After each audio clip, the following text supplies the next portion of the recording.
Hi everybody, my name is Fran de la Mota. I am the Deputy Director at the United States Capitol Grounds and Arboretum. And today we are in Exhibition Hall at the Capitol Visitor Center. And we're standing right next to the 1913 model of the Capitol Grounds and the Capitol building. And why 1913? Because in 1912, 3,020 trees arrived into DC from Yokohama, Japan. And these were planted around the tidal basin on Potomac Park in DC. This model shows us the state of the grounds around the Capitol at the time of the gift. 1922, based on the documentation that we have, 9 of those trees were transplanted to areas around Capitol Hill. In that first group of about 3,000 trees, there were about 12 different varieties of flowering cherries. So today on Capitol grounds, there are several areas where we can come and see the flowering cherries in bloom. If you're interested in seeing those, that are the historical ones that are from the original gift on the east side of the library grounds. And then also on Capitol grounds around the Capitol building, the southwest hill of the terrace on the house side, there's a group of cherries there that are probably original. And then also on the Senate side of the terrace, there's a group that is much more recent. It's a newer planting, and also newer plantings are the ones on the Senate parks. Something interesting about Japanese cherries and the way traditionally they've been cared for in Japan. Through traditional means of supporting the structure of the tree, we can extend the life of the tree for many, many years.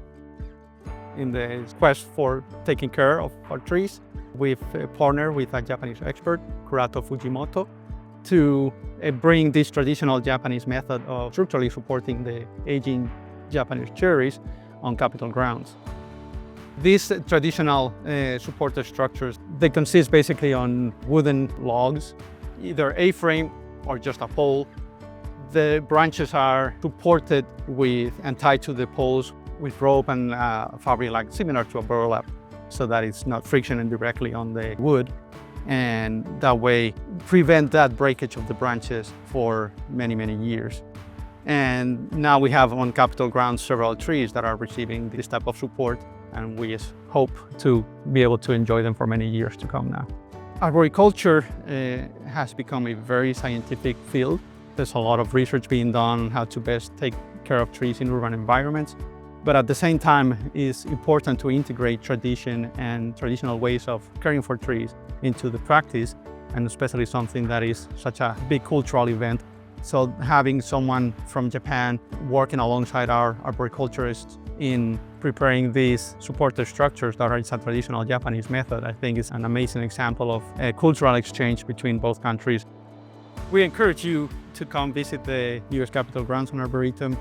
Any time of the year, you can come here to Exhibition Hall and see the evolution of the landscape. These models are a great way to understand how the landscape has been evolving based on the needs of Congress, based on how the city grew over the years.